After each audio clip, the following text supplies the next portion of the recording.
coming out today. Today's micro learning is on tips for new speakers, how to get speaking gigs with the amazing Jeff Harry.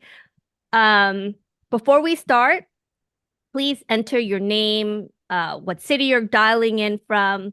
And if you're in the live Zoom audience, if you can turn on your videos, that would be so great. I know for me as a speaker, it helps me seeing your beautiful faces. For those who are watching this via live stream on LinkedIn, YouTube, X, Facebook, we want you in the conversation as well. So please introduce yourselves in the comment or chat wherever you're watching this live stream. Please give us your name, what city you're coming from, and if you want to connect with a broader professional community, put your LinkedIn profile as well. So this is a micro learning. Our community of 7 micro learnings really focuses on how we can help you, the listener, elevate your career and your personal life through short talks like this. This is not a webinar where you're passively listening to a talking head. We want you to immediately take actions, 1, 2, 3 actions after we hang up.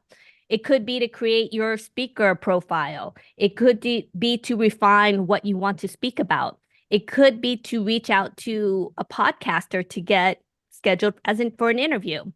Today's topic, as we mentioned, is on how to get speaking gigs. And a funny story, I met Jeff 3 years ago. He reached out to me after Amy Yip came and spoke. And he shot me a really nice letter via LinkedIn. And he just said, hey, I'm good friends with Amy, and I'd love to be featured on Community of Seven's micro learning. That was 3 years ago, and he's been back over 3 times. He's probably one of our favorite guests. We always get such great feedback from listeners. And, you know, what's interesting is I've also met his circle of friends like Gary Ware, etc., and they've become my friends along the way. And I love following him on all of the social channels. You have to find him YouTube, Facebook, all the channels. He is such a funny guy. But what's great too is that he ties his humor with such engaging content. So today's talk, Jeff's going to share his wealth of knowledge on how he books gigs. He's going to give practical advice on how to attract attention from event organizers, podcasters, etc., how to compelling proposals, how to deliver presentations that leave a lasting impact. You'll learn firsthand from Jeff's experience being on the front lines of speaking engagements. You're going to gain valuable insights into what really makes a speaker stand out. When I first started, I had no clue. Truth be told, I actually really still suck at kind of engaging or marketing myself as a speaker. A lot of the speaking engagements I get and training I get is really word of mouth or people I know. So I think I read the reason why I connected with Jeff on this is he posted this amazing post on LinkedIn. Jeff, do you think you can in the comments or chat link to Yeah. that post of yours? Because I tried Yep. looking at it through LinkedIn, I couldn't find it, but it's probably one of the best outlines I've ever seen in terms of how to book gigs. So for those who are kind of watching this via live stream, I'll make sure to go back and add that to the comment sections as well. But it was awesome. It's really funny because I really do read everyone's comments in the chat. And these micro learnings and these Let's Talks have really focused on inspiration, getting the right mindset to really achieve all of our goals. But what I've noticed in the chat is people are asking, okay, but how do I actually do it? And we hmm have a lot of people who are inspirational, but they don't show you how to do it. And that's what I loved about Jeff was he gave like this, I think even like a week ago, he had posted something on LinkedIn with all like literally 10, 15 events that were accepting proposals for speakers. And I was like, how? Like, how did he know how to do this? So today he's going to answer the how.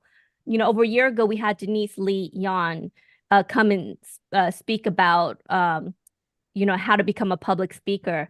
And this talk is going to dig deeper into the And then what? Right? How do I actually book myself a gig? Um, and it's funny because when I was talking to Denise, she knew crystal clear that she wanted to be a public speaker. She wasn't sure how. She ended up writing a book so that she could get more speaking gigs. I'm not saying that you have to write a book to book more speaking gigs, but what are you willing to do to really kind of go for your dreams, whether you want to be a paid public speaker or you just want to kind of elevate your thought leadership? So I think this talk is going to be really important. Um, so I'm, without further ado, Jeff, I am going to spotlight you. Let me find you. Hello there, friend. What's up? Good to see you all. So How is Jeff, everyone? Jeff Harry is a professional speaker and trainer. His work centers on integrating positive psychology and play to transform workforce environments. He uses psychological safety among teams. He guides individuals through their most daunting challenges with a play-oriented mindset. He's been recognized by Bamboo HR and Engagedly as one of the top 100 HR influencers. His insights has been featured in publications such as New York Times, Mashables, Huffington Post, Wired, NPR, National Geographic, and Forbes. His impressive portfolio includes collaborations with leading global brands like Google, Microsoft, Southwest, Adobe, NFL, Amazon, and Facebook. His 15 years of experience in speaking and facilitation have been driven by a passion for making work less tedious and more fulfilling, and advocating for a workplace that resembles a playground where creativity and innovation thrive. Hello, Jeff. Welcome. Let's go. Let's do this. I'm excited. So excited to have you here, Jeff. You are everywhere. Can I tell you, like, whenever I look at your feed, whether it's on Facebook or LinkedIn, you're speaking here, you're speaking there. You're on like TV shows as guests. Do you have like a full-time publicist just like walking behind you and just like getting you all these gigs? You know, like, I have how do you do this? zero. I have zero. I have some. I have like a virtual assistant that helps me out in sending some emails. But Yeah. this is all me. This is all That's grit and amazing. I grind. don't I don't know how you do it because it's like you have like a complete team. Like you're like Kim Kardashian Just and you're me. like, you know, I wish. No, I mean maybe at some point. But I mean, part of the reason why I was motivated to do this is because like I don't know about y'all, but I get frustrated whenever I see speakers being like, you want to make 15K or you want to make $100,000 speaking, get my course. And it's like, why is everything like behind a paywall? Like that yeah. frustrates me so much. So that was part of the reason why I wrote that article that I posted in the chat. And then I just right now just posted a list of all these call for speakers that I found, and I just pasted them in there because like I hate paywalls. I hate this idea of like there's all this information but no one gets access to it.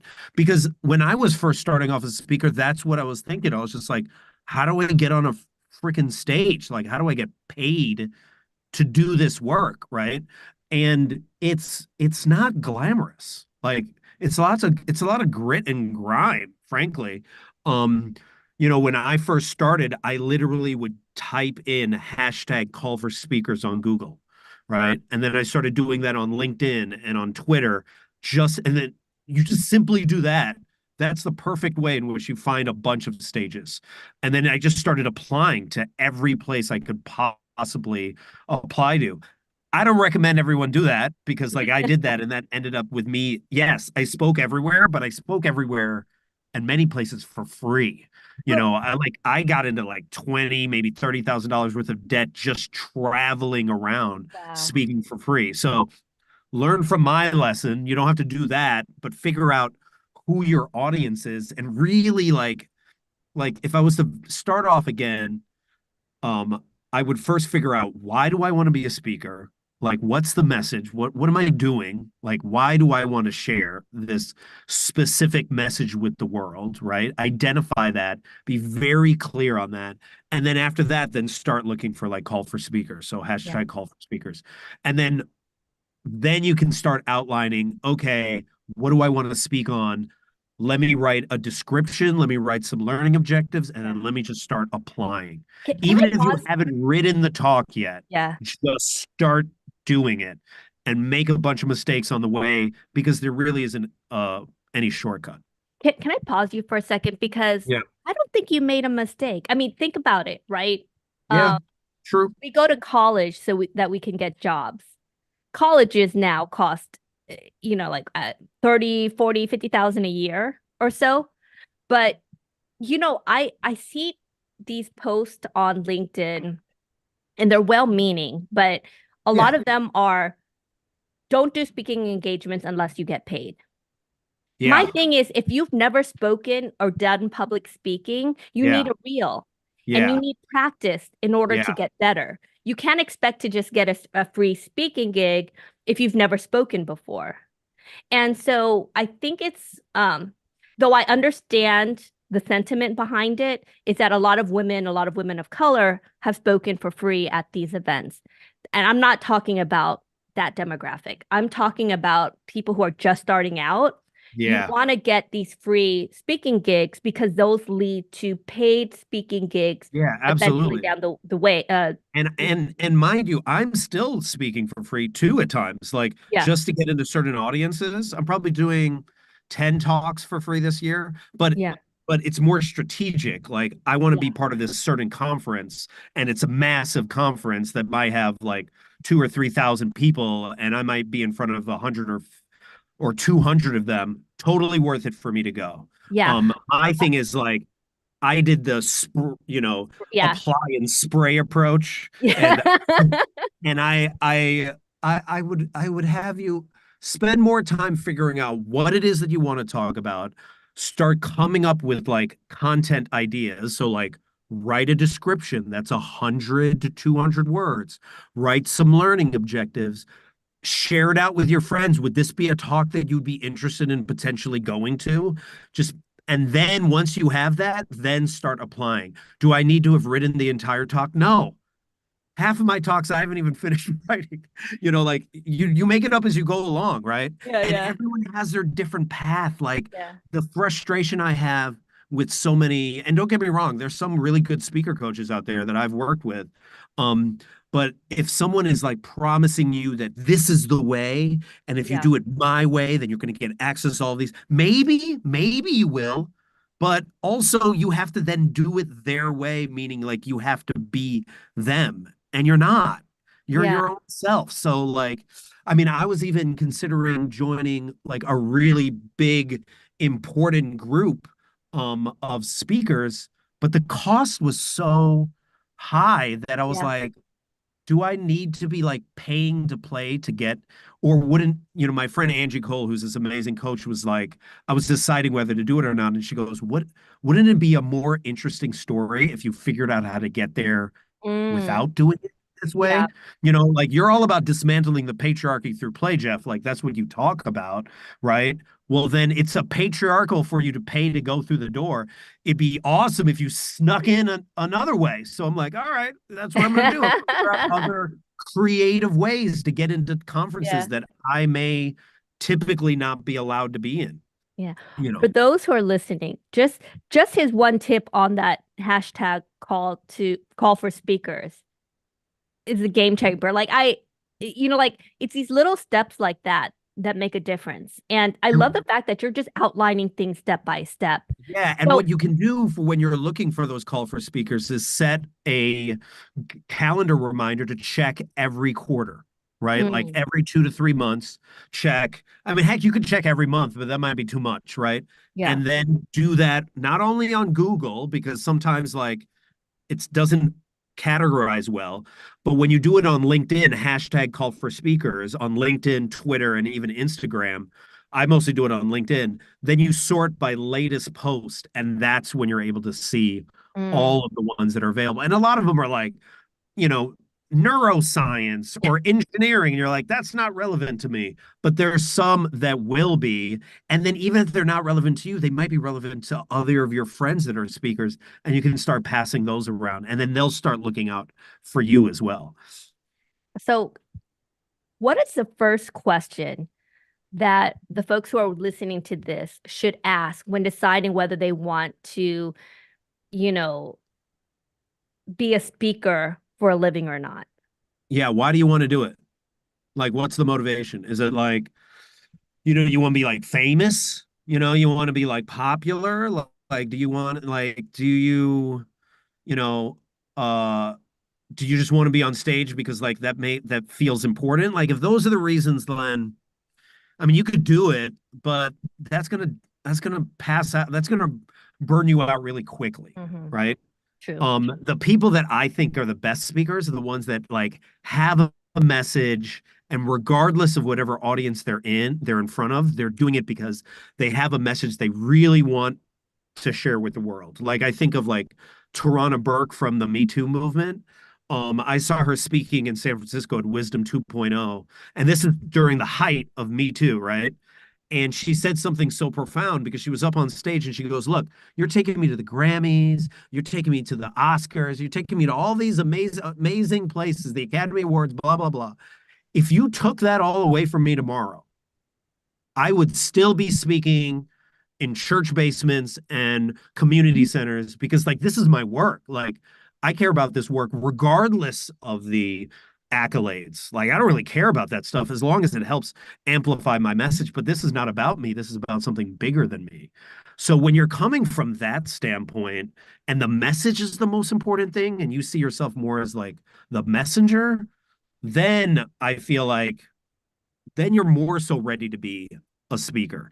I was just on a speaker call the other day with a bunch of other speakers, and this guy was just like, "How do I make $15,000? Like, how do I make 20? Like I'm hustling." And I was like, "Well, why are you doing this? Like, what is your like? Do you even have a message, or are you just picking what's trendy?" Because I learned this from my friend Destiny Muhammad, who's this harpist, black harpist, one of the few in the world. She calls herself the harpist from the hood, from Compton, and she always would say, "Yeah, the longest way around is the shortest way home," right? And when Mm. I hear the longest way around is the shortest way home, is like take the long route. Like this is grit and grimy. This is a lot of failure. This is a lot of putting yourself on stages and messing up. Because as you're doing the long way, you learn who you are in the process, right? Rather than like running to the trends and running to the shortcut, like, "Ooh, AI's trendy right now, or VR's trendy, or Facebook Vision is trendy, or whatever. Whatever, Apple's Vision is trendy." Rather than chase the trends, like doing something where you're learning who you are and the message you want to communicate will make you such a better speaker and a speaker that will be around for a really long time, So rather than someone that's just chasing trends what's and your why? popularity. What's your why and how did you get into what made you wake up one day and say, "Hey, speaking is my passion, training and develop my passion." What's your Yeah. story? So you know me, like I was a play guy, right? I was teaching kids engineering with Lego. That was my job before this, and building gigantic stuff out of Lego. But my jam since I was a kid is like I believe play can heal the world. Like that's what I believe, and I want to prove that. So right now I'm using play to heal workplaces. That's what pays my bills, but my bigger message of like dismantling patriarchy through play and challenging power structures through play is my jam. Like I'll talk to anybody about this. I don't care, if it's 500 people or 3. Like this is just what I love to do, and I felt speaking was the best avenue in which I can share my message. If I could do it in a different way, I would. Um, but yeah, like between this and me making silly videos, like I felt this was the best way in which I could share my message. But I guess in a lot of ways too. I mean, so kind of educating, spreading your message, I think is one. Doesn't it help you with your professional, like paid gigs in terms of training as well? Oh yeah, I mean, of course it does. And that just like again, goes hand in hand, right? Like if you're doing a bunch of keynote talks or workshop talks, then when I'm facilitating a team, that works really well, obviously, as well, right? Or when I'm making really silly videos, like let's say you're like, "I'm not ready to apply to speak on stages, but I need a stage still." Yo, TikTok, Instagram, LinkedIn, like just make some ridiculous videos. Even if you don't post them, just the idea of you talking in a camera and getting reps. Like I think a lot of times we don't talk about how important it is to just get reps, repetition, right? Because like when I'm helping people make like new videos and they've never made a video before, I go, don't judge your first 40 videos because they're going to be bad. And they're supposed to be bad. Like that's part of the process. And Mhm. I think with a lot of like new speakers, they're like, well, what's the shortcut? Or what's the secret that I can avoid pain and suffering? And it's like, no, you want the pain and suffering. Yeah. Not too much, but you want a little bit of it because like that's where you kind of start figuring out, oh, this works and this doesn't work. Oh, I love to interact with people and get them to play to start my talks. When I don't do that, that doesn't fit. I Mhm. learned that through trial and error. You have to experience that. That's part of like the play mindset of like the failure's part of the process. Yeah. And you can see like, because I've interviewed probably over 100 people now, Yeah. but you and Gary, you're probably one of the most engaging, and you know how to bring your audience in. And I think a lot of that is because of the repetition, but also because of the way you connect with people. And that's a skill that you can only learn by doing. You Yeah, can't because I study don't even know I'm about doing it. it. I'm not even aware of it a Yeah. lot of times. I'm just speaking because I'm like, this is interesting to me, you Yeah. know. Hopefully this is interesting to you. And if it's not, then I can feel the vibe of the audience and then I change it up Yeah. accordingly, right? You only get that through reps. Watch that with stand-up comedians. This is a great thing to if you want to Yeah. watch how stand-up comedians do it. Don't watch their set, watch their crowd work. Because Mm, even the crowd work is yeah. through repetition, they now have a response for the crowd. Even though the crowd doesn't know that, they've been Yeah. doing it for so long. They know how people are going to respond. They know what joke will work at what point because Yeah. they've done so much crowd work, but the whole time you think it's spontaneous, right? Yeah. So, It's so funny that you mentioned that because I do public speaking for a living, and I don't study other speakers. I study stand-up comedians yeah, because the way the crowd work, the way they engage people, the fact that they are on stage literally for an hour and a half to if you look at someone like Dave Chappelle, 3 hours yeah. just talking without a PowerPoint. With no PowerPoint, one No, mic, no music, no, nothing, no exactly. dancing, nothing. Yes. Right. So if you want to study speakers or storytelling, comedians are the way. So what do you think you know, let's talk about perfection, right? Because Yeah. we talk a little bit about this, and a lot of times people are afraid to put themselves out of there because of perfection. How Yeah. do you embrace play in speaking? Yeah, so I define play as any joyful act where you forget about time, right? Like you're fully in the moment, you know. But I also describe play as the opposite of perfection. Perfection is rooted in like ego, shame, constantly trying to be right, you know, worried about making a mistake, scared about failing. While play is rooted in like curiosity, a sense of wonder, a sense of awe, like I don't know what's going to happen next, and this is part of the adventure, right? I even say that on stage sometimes with the crowd. um and the thing that really helped me, and I learned this from, I think, a politician that was sharing this advice with someone that was a teenager that was about to go speak, and that politician was just like, um it's about the message, it's not about you. This is Mm, not about you. Like, yes, you're on stage. Yes, everyone's paying attention to you, but this is not about you. This is about you channeling a message that may help them.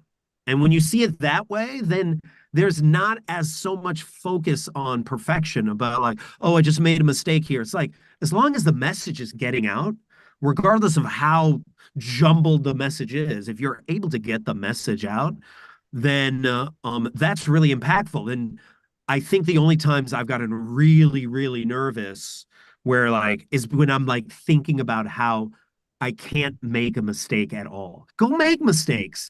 Go, you want to do this? Go to the other extreme. Write the worst talk ever and do that talk. Do that talk in front of a bunch of your friends and just feel that. And then you'll be like, oh, I did the worst talk ever. Now I can't fail because like I've done that. I used to do that when I used to do stand-up comedy way back in the day. Like it was painful to fail in front of like three, four people. That now when I'm in front of like 100, 200, I'm like, it can't be worse than that experience that I had. So, the way in which you let go of perfection is realizing this is not about me, it's about the message. Yeah. And so what do you think how long have you been a public speaker now? Like 10 years or Yeah, I mean, I like full time. It's only been like the last 4 years. which is But amazing because you but are literally just out there. Like, but let's again dismantle patriarchy, right? Let's be real. Let's lift the veil, right? When I finished doing the Lego job that I was doing, 2020, obviously pandemic year, I think I made 7 grand in speaking and mostly doing virtual because that was all I could find, right? Like yeah, there's yeah, no place to go. Then in 2021, when conferences sort of started opening up, but they were still not that big, I think I made $14,000 that year. So I was still living off of unemployment and savings, yeah, right? And then 2022, I spoke, I think, 60 times, many of the times for free. And I think I probably spent ten to $20,000 just in travel, like just getting in debt yeah, traveling. I only made $32,000 that year, like 2022. So then only last year did it finally start hitting yeah. because I had now been in front of so many people that I think I made about 115 to 117. So I finally was making like better than before, right? Well, And that was you're doubling every year, oh, so I'm you'll be a doubling or meal, tripling, but you'll this be is a like meal. Yeah. but this is the reality, right? Like this Yes. is like The it's ups and not downs. it's not it's grit and grimy. Yeah. Like as like Bradley Beal says this all the time, the basketball player from the Suns, you'd be like it's grit and grime. Yeah. Like Yeah. if you want to get making the NBA, like it's like you know where we come from. Like it is it's hardcore defense. It's learning all like it's focused on like the details. It's being in my case, it's like flying to Iowa to speak to like 20 people, right? It's flying to Long Beach. This was so humbling one year. I flew to Long Beach. I had to pay to be in the conference. I hate that. I try to avoid that as much as possible. Yeah. Don't if you're going to be a speaker and they're bringing you, they They should should just comp. just Yes. comp you that at Yeah. least that ideally travel and expenses as well, but that doesn't always happen. But yeah, I remember paying. So like I probably dropped $1,500. 3 people showed up. It was so humbling. And I thought like I was like a dope speaker, like, yeah, things are coming together for me. But here's the ironic part is then I think a year later, I was back in Long Beach doing another talk in Long Beach. Haven't had success in Long Beach, by the way. And this second time I spoke, the conference was so disorganized. The keynote was going on during our talks as well, and they expected 1,500 people to show up, and only 70 showed up. So when I did my talk, I did my talk with, by the way, no PowerPoint. Like they didn't give me a screen, they didn't give me anything for one person. I spoke to one person, and at first it was to 0 people, and I was like, and then I posted that on LinkedIn. Like I I put, and remember that post. I remember. yeah, and it went viral. That was the most ironic part. Is I got all these followers of me, like, and I took a photo of me just sitting in a room by myself, But you know what? That is nobody in there. what is so great about you. Most people post on social and it's just like their curated Look lives and how oh, look amazing at I am. me and all of these. Yeah. And you're just like so raw. I mean, but I think more people are going to learn from this talk with you than any of those flashy join my course for Right. $1,000 and become a public speaker because Why do I you gotta don't join a hear the horror course? stories. No, Why another course? No more courses. No more exactly. courses. How about Just this? We're all the hustle. new speakers. No more courses. You don't need it. No, what do I need to do that? No, you're ready. You're ready right Yeah. now. You're ready right now. Like I can't emphasize that enough. You're ready right now. Yeah, So you need to write your description. Yes, you're yeah. gonna need a speaker reel. We'll talk about that in a moment. Like, yes, you're gonna need some recommendations, but you are ready right now. The amount of mediocre speakers that I see making so much money. I'm like, I don't even understand it. I don't even understand it. Like, I remember I was on a speaker call once, and this guy was just like, yeah, and he was all humble about it. He was just like, yeah, last year I made, I had 100K month. And I was like, what? And he's like, I'm trying to do 100K day today. And I was like, dude, the caucasity of this person. But like, he's out there, he's doing it. Like, he's putting himself, he may not be the best speaker, but he's letting as many people know that Yeah. he's a Yeah. speaker. And sometimes it's as basic as that. Like, Yeah. you write your stuff up, you create your speaker reel, you make your little website, and if you don't have a website, just do it on Instagram or LinkedIn. You put on LinkedIn that you are a speaker, and then you just start telling your friends, Yeah. right? A lot of people don't realize 80% of your paid work at the beginning comes from your network. Okay, so So let's talk about that. Why is your network your best place to start when looking for paid gigs? because they already know you, they can already vouch for you, right? So like I literally will I will help some of, my friends when they're like, okay, I don't have anyone that I'm connected with. We'll go into their LinkedIn. We'll go through all of the people they're connected with, and we'll just look for C-suite executives like VP of people, VP of this, oh my goodness, this person used to work for Facebook, now they work for Apple. Like, you go back through your LinkedIn list, go through all these people, and then when you find them, right, like identify you probably have at least 50 to 100 people you probably can reach out to right now out of your contact list, right? And this is not just LinkedIn. Like, you could do this on Instagram, you could do this on Twitter or Facebook. Like, go through who you're already connected with, and then just when you figure out what your message is, your simple one sentence. Mine is like, I make work suck less through play and positive psychology. Like, that's what I do. That's my jam. So what's your thing? And then you email them or you message them on LinkedIn. You're like, hey, I'm now doing speaking. And this is just so happens to be like the subjects that I'm doing. And here's my work. Yo, let me know if there's anyone. Um, well, I wouldn't even know. No, that's too generic. I would say I would look and be like, is there anyone that you can introduce me to at your organization? Or if you even want to get more specific, you look up people on LinkedIn for that organization that you want to be connected with. And then you ask your friend, hey, can you introduce me to the VP of people? Because now I'm a speaker and this is the things that I'm doing. Like, be deliberate about your Do asks. you ever do cold calls or cold emails or I do outreach? cold emails all the time. Like, Mhm. I messaged you cold, That's but true. but the And way now in you're which like, what, a dear friend. right, but the way in which you do it is you also don't show up cold. Like, you don't copy and paste the same thing. Like I was just applying to a bunch of podcasts because I want to be on some new podcasts, right? I'll go through all of their podcasts. I won't listen to every single one, but I'll listen to some of each that resonate with me, and then I'll comment on those specific podcasts. So if I was reaching out to a certain business, I would look them up on LinkedIn. I would look up what they're posting. I would look up what's happening in the news regarding them specifically, and I would reference that. So Mhm. like, hey, I see that, you just got seed funding. Congratulations. And, you're growing this department because I see you're hiring for this department. Hey, this is the type of work that I do that I think might resonate with your HR team, right? Yeah. Or with your design team that you're trying to grow. So cold emails, they're not cold if you're specific, Mm. clear, and you bring a certain level of humanity into it as well. You're like, you're from Chicago, I'm from Chicago. This is my favorite pizza joint. Okay, let's talk, rather than like copy and paste. Yeah, Get no, rid I of the love copy. that add humanity to it because I know when you had emailed, you were like, I know Amy, and you also kind of were very personal and funny.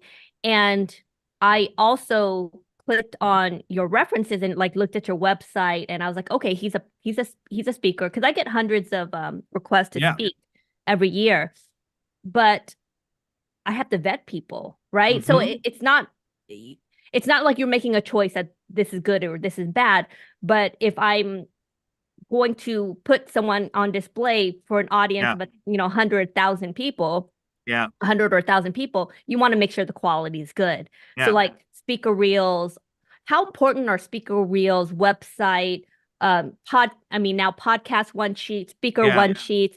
If you could rank order what is Yeah. necessary, what would those be? So, okay, let's get into the grit and grime of it. Okay. So you need to have a solid bio, right? If you need to help get some friend to help you write it, meaning like you don't know how to talk about yourself, have your friends write it for you, and then you can finagle it. But yeah, you need to have a bio, like a strong bio, right? Then you need to have, I think the next thing, before a speaker reel and anything, um, and maybe actually, hold on, before the bio, what do you talk about? Just give me one sentence of what do you talk about? I was just talking to this guy, Paul Kreider, who represents a lot of speakers. And I asked him today, I was like, what advice would you give people? And he was like, have them have a clear speaker product. Like, what is it that you're offering and how does it solve my problems? So that would be the first thing, like a plan structure, like the presence, like what is that sentence or what is those two or three sentences of the problem that you solve with what you based off of your experience. So that first and foremost, why do I speak and what am I doing? Then your bio, then figure out what talks you are going to do. So I have multiple talks. I don't recommend having as many as I have. I think I have like 8, but at least have 3 or 4 different talks that again fit under the umbrella of your thesis, right? Mine is making work suck less um through play, right? So talks that I have underneath that are like navigating difficult conversations through play, dealing with a-holes through play. That was a talk I did with Lon earlier. Um, I'm doing a talk called What the Barbie Movie Can Teach You About Psychological Safety and Leadership, right? Like that's they're all play talks, they're all fun, but they all address a certain pain point for the person because the person is only looking at you not because they want you, they don't care about you. They want to know what problem you solve of theirs. So that is the speaker topics and then the speaker description. So then once you have your thesis, your bio, your speaker topics, and your speaker description, then we can get into, okay, speaker reel, right? Do you need a website yet? It would be great to have a website, but you could all, I've seen speakers that have a strong LinkedIn or a strong Instagram. And one of my friends, Jeannie Chang, she has well, I don't know now, but she's a prolific, amazing speaker. At one point, she was like, I haven't updated my website in like 3 years, but I'm still getting hired. But a speaker reel actually is really important. Now you're like, well, where am I going to find stages? You can simply with a friend, maybe another speaker friend. I did this with my friend Lauren Yee. We went to a local college and we just walked into classrooms that were empty and we just spoke.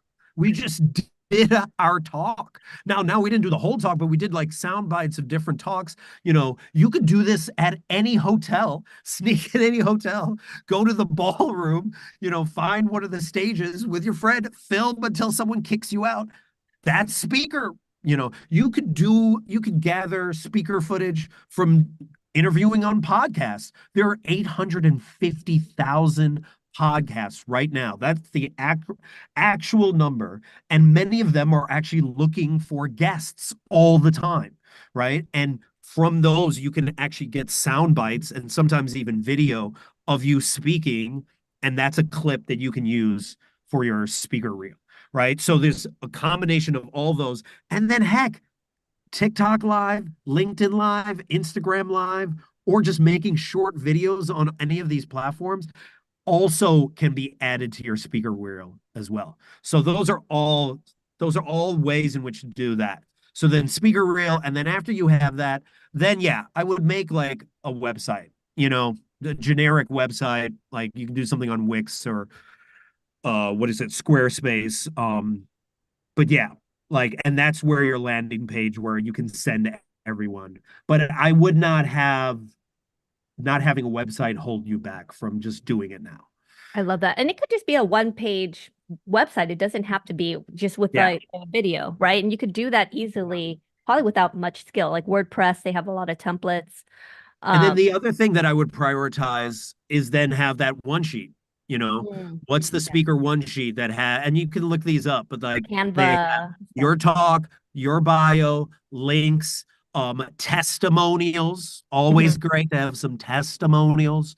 Yeah. Every time I speak now, I reach out to the coordinator afterwards and I have them write a testimonial on LinkedIn, Yeah. and then I can copy that and paste that onto my website I directly. love that. I love So, that. So I'm going to open it up to questions soon because I know we probably have a lot of yeah. questions here. Just reading some of the comments also in the chat. Nicole Taylor, word of mouth is still the number one form of marketing. Jennifer Nick, she's creating those 2 to 3 sentences right now. Um, so before Paul, I'm going to have you answer your question in a second. Um, this is an important one that I think a lot of you guys are thinking right now. Once you've, let's say, done all the speaking gigs, you have your speaker reels, you've gotten Yeah. in the practice, you have a grade A presentation. How do you set your prices? How do you charge as a speaker, Yeah, that's a great whether question. you're a beginner, a seasoned, or a veteran? Because it's going to range, right? Like someone like Yeah. a Simon Sinek like charges like 300,000 an hour. Yeah. Obviously, someone starting out is not going to get that. So how do you decide I what to saw charge? this really cool formula. I'm gonna see if I can find it. Um, I'll look for it later. But I thought it was really interesting. I think it was Dr. Khalid Yazid um described this formula, but it was you look at how much they're charging, right? And then you look at how many people are there. So let's say they're charging, I don't know, let's just for a sake of math, right? They're they're charging $500 to be there, right? And there's going to be 1,000 people. So what is that? $500,000, right? Is Mhm. that correct? Let's just say yes. Yeah, okay, right. But you know, Well, you let's all yeah, there's also sponsorship, right? A lot of Yeah, so there, yeah, companies so then make you more have to money on take in consideration sponsorship. the sponsorship or something it is. But Yeah. actually, let's even do it easier. So $500, and they're charging like there's gonna be 100 people there, right? So it's Mhm. gonna be like $50,000, right? That's their whole budget for the whole thing, for the whole event. So then you have to half that. So now it's 25,000 because half of that is going to just pay for all of the stuff, like location, all of that. Then there's $25,000 left. Then they still need a profit. So then you half that. Now you're around like 12,500. In that 12,500 is what they may be using for their keynote speakers, right? So then you have to figure out how many keynote speakers are going to potentially be there. Oh, maybe they have two. So if they have two and they only have a budget of maybe 13,000, that is how you could figure out how to charge. That's one way. Like that's the way of like approaching it from the conference standpoint, how much I should charge. From your standpoint, there's no rules regarding this. So I learned this from my friend Stephen Worley, who's a business coach, phenomenal business coach, and he used to challenge us to do the giggle test. And I was just like, well, what's the giggle test? The giggle test is you look in the mirror and you say a number, and when you start giggling, that's your number. Like that's where you are uncomfortable because you'll notice when you're first speaking, getting paid $2,000. You're like, oh, this is great. After a while, you start to feel bitter because you're like, $2,000 is too little, right? And then you start feeling bitter about $5,000 or bitter about 7,000. So it's such a mindset thing, right? Yeah. So like Can I pause right you for now, a second, real quick? Oh, sorry. yeah, go ahead. I think what trips people out, and this is just from my experience, is they're like, Yeah. well, it's just an hour of my time.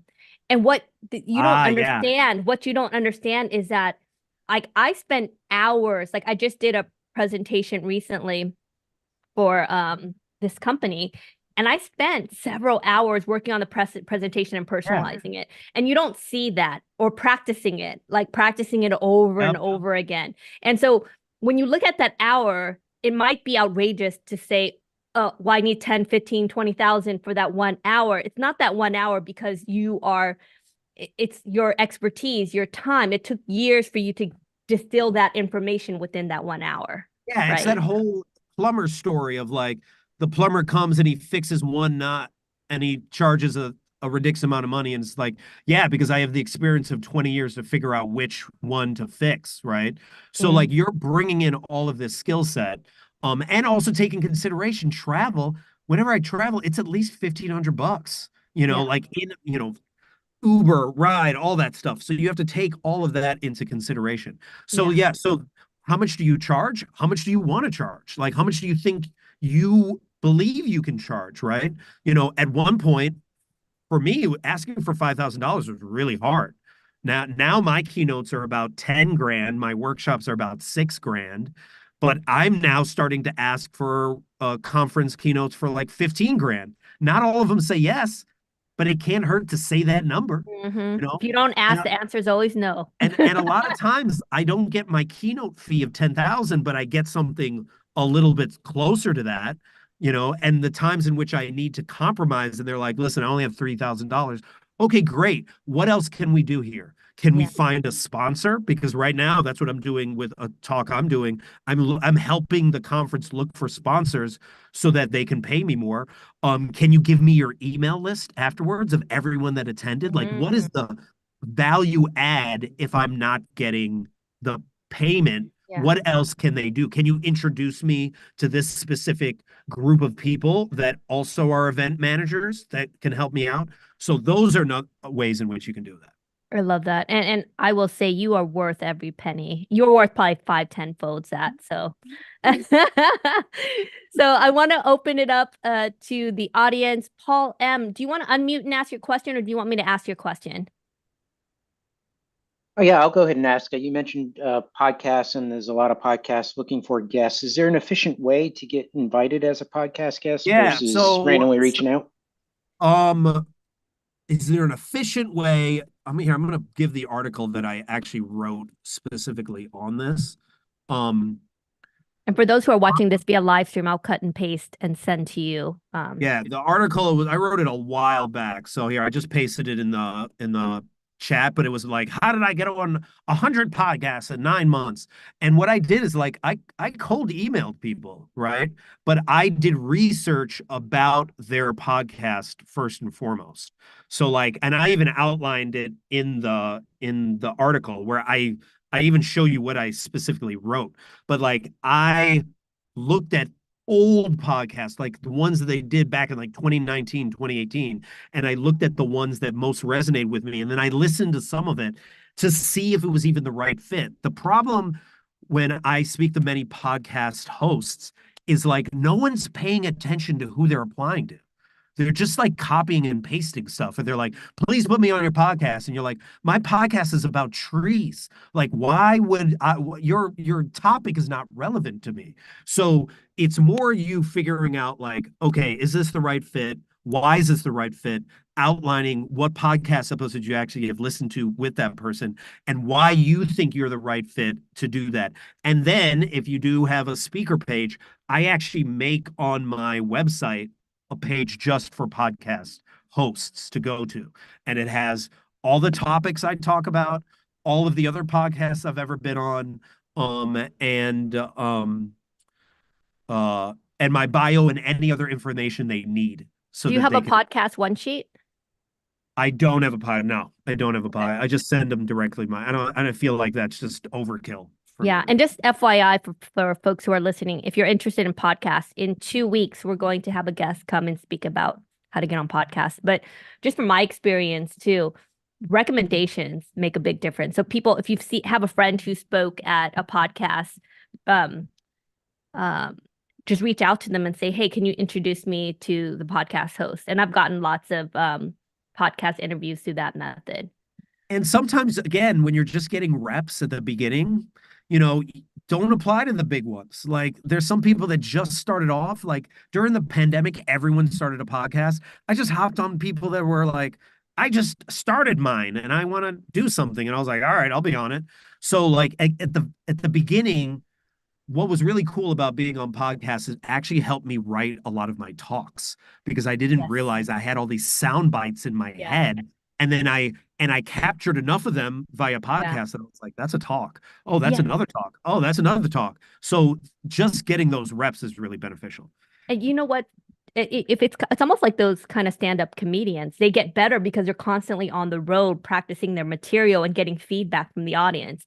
And being on a podcast is very similar because you Yeah. see what resonates and you're able to kind of ideate and I always think about this one the Netflix documentary with Chris Rock and what's his name? The other comedian. Kevin Hart. Kevin Hart, yeah. Yeah. And so they were both of them had this big performance at Madison Garden, and Kevin Hart walks in to Chris Hart's green room, and in there there's this huge board with all these post-it notes and like different colors, and then Kevin Hart goes, what's this to Chris? And he was like, oh, that's my set. And he was like, that's your set. And he basically had all of those post-its had one story. Yeah. Right. And so you're basically, as a speaker, people are kind of amazed that I have all of these, because I don't read from a script when I present. Yeah. And a lot of that is because I have all these stories. So it's these little post-it notes. Each of the post-it notes was a little story or an example. And so Chris Rock could just say, yeah, so if I'm reading the audience and something is kind of like going a little bit left, or if something happens in the news and I want to bring in a story, he basically just kind of changes everything up on the fly. Right. Yeah. You almost have to be kind of like a stand-up comedian. I see that as like bits, because I don't I too don't fully memorize my talk. That's just my style. Like, yeah, it's too stressful to be like, where do I put the Yeah. So like I just have bits that I slip in, and it's actually easier to adapt. Okay, let me cover these other questions that were thrown out here. So there's a question from Jennifer. So what role of a speaker bureau agent? Let's talk about that. Yes. So it's interesting with speaker bureaus and agents. What did someone say? It's sort of like a bank, right? The bank will loan you money when you have money, right? But when you don't have money, they don't like loaning you money. So like speaker bureaus and agents, you got to remember they work off of like a commission of 10 to 20%. So if you're not charging $20,000, like they're not going to prioritize, or even more, they're not going to prioritize you over somebody else. They're going to prioritize all their famous people, all the people that are like high ticket value, and then you. So I think a lot of people that want to run to a bureau as like or an agent as a quick way, you still have to promote yourself a majority of the time. Some people still are promoting themselves even more, even though they have an agent. Usually you get an agent when you have so much coming in and you need someone else to manage. Some agents are able to, and some bureaus are able to get you access to places you may not have been able to get to. But when you're first starting out, I don't recommend doing the bureau or the agent part. It's just like, because let's say you're charging $5,000 and they get a 10% commission, that's $500 for them. That's nothing to them. It's not motivating. So here's a question. Oh, sorry. Here's a question from Jennifer Nix. Is it a good idea to approach these conferences with product offerings first? I'm writing a book, but I'd love to prioritize being available now, focusing on speaking and engagement later. Is it possible for them to just make your product available to attendees? They do. When you apply as a call for speakers, a lot of them ask, are you an author? And then can you provide your book? And then you lug 10 or 20 books, or you ship books to them. Now, if you're a keynote speaker, then you're much more likely to sell a lot more books, right? Because then but when you're like a breakout, as most people do when they first start off, you're only bringing like 10 to 20, and then they kind of sit in the library with everybody else's stuff. And then you take it home at the end of it, right? So, is it good to have a product? Maybe. Has like me not being an author prevented me from getting some speaking gigs? Maybe. I don't really know. I feel like I at some point need to be an author, and it's really annoying that one has to do stuff like that. But I don't feel like that should prevent you from speaking now. Like, just go speak now, and the what do you call it will come later. Jennifer's question of what is an average amount of time you propose for a workshop for $6,000? I do an hour. Like, I'm doing an hour. That's just me. Again, the prices are all over the place. It's whatever the client can afford and whatever you're willing to ask for, right? Yeah, and can I be honest? It's actually harder to do a 30-minute training than an hour. So it's not, when you look at workshops, you can't do it by linear hours, because it actually probably takes you twice as long to do a 30-minute opposed to an hour. Yeah, like I charge the same amount whether I'm speaking to 100 people or 1,000 people, right? Because Mhm. like it's still the same amount of time for me. So figure out your number for your talks, right? Start charging, do the giggle test to figure out what that number is. Start throwing that number out. If you're getting so many no's that no, then maybe you'll lower it a little bit, but it's better to like be confident putting that out there. Like I remember last year, I got an email from England and they were like, "Hey, you want to do a talk?" And I was like, "Yeah." And they're like, "How much do you charge?" And I was like, "To go to England? I don't know, 15,000." I just made up the number. And then they were like, "Oh, we only have 8, you know." And I was like, "Ooh, well, maybe." And then they were like, "Oh, we found somebody else." But just, and I didn't get that gig, but just me asking for that number changed my whole perspective on what I thought I could ask for. So for you, that number is, it's up to you. It's your own mindset and your own process to figure that out for yourself. Yeah. Any other kind of questions? You can either unmute and ask, or you can put it in the chat. Um, Let me ask this question, and also look in the live streams as well. What's a one piece of advice you would give to potential speakers that this is the most important thing you need to do today? If you had to kind of prioritize everything that you've kind of brought up during the conversation today, but if you wanted to start as a public speaker, I wanted to start as a speaker. I always resonate with the idea of like, the longest way around is the shortest way home, right? Like, figure out why you're doing this. Like, what is the point? Like, it's not that glamorous. I speak and I see a lot of hotel rooms, like I'm, uh, so sometimes I'm on the road 120 days out of the year. That's mm, not everyone's experience. That just happens to be my experience. But like, you got to know why you're doing this. Like, what is the reason for you doing it? And really be rooted in that, because there's a lot of speakers right now that are all right, but they're hitting a plateau because they don't know who they are. They mm, don't understand like who they are and what their message is. And you can tell, like, they're really good at talking about, you know, AI or this thing, but they, because they're not rooted and grounded in who they are, like, they can't connect with the audience. And if I had done more of that work at the beginning, or anyone that does that work at the beginning, you're exponentially going to be more successful in the long run. Maybe not in the short run because you're figuring it out and it's trial and error, making a lot of mistakes, but in the long run, because you know who you are, you won't be like shook when you have a bad like talk, because you're like, I'm still getting the message out there, and that's the most important thing. I love that. I want to read some of the comments on the live stream. This is LinkedIn live stream. Amy Yip, our mutual friend. I had to start with free speaking gigs to get better, to get experience. Think of it as a rehearsal or internship. And I still speak for free at certain conferences to get in front of the right audience, who then bring me into their organization where I get paid. One free conference talk has led to dozens of engagements after. Janelle Peters, who has spoken for us too, such a great discussion. I love the realness and the tips. Um, and Jamal Marshall, the reps reap the rewards. I love that. Ooh, that's good. So, um, thank you so much. I mean, everyone, this is the only time that I ask you, if you can, turn on your video cameras, unmute yourself for this part, because I think Jeff deserves a round of applause. Come on, turn on your videos, unmute, and Jeff deserves a big round of applause. Thank you. Thank you. Bye-bye. Thank you Thanks, very much. Great Susan, tips. That was so Giggy, powerful. Amanda, Mary, Lisa, Cindy, Nicole, See, if you turn on your video, Alejo. I see you, Alejo. I see you, Pilar.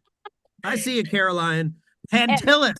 we got Pantillis and I go way people back. calling in from South Africa, from Petula. What's up, Asia, Petula? everywhere. So thank you. I see you, Paul. But Jeff, this was so powerful. And I think what I love about this is you are so brutally honest. And I've never, Come ever on. seen, but that's how you help people, right? Like, you get the real stories. None of this, I just made $1 million in speaking gigs last year. And, it was my first year. It's like, I hate those stories. Like, I want to Can I hear say the can I real say this stories. last thing, right? Yeah. There's a lot of pale male stale mediocrity out there in the speaker world. You are ready right now. You literally are. You're mediocre your mediocre is probably most people's best, because I most people love don't that. even want to go on stage. So realize that and just take the risk. Let's see what happens. And feel free to message me anytime. I'm all about giving this stuff away for free. Like, enough of the gatekeeping. I love that. Thank you, Jeff. You are awesome. Thank you, everyone, for joining. Bye.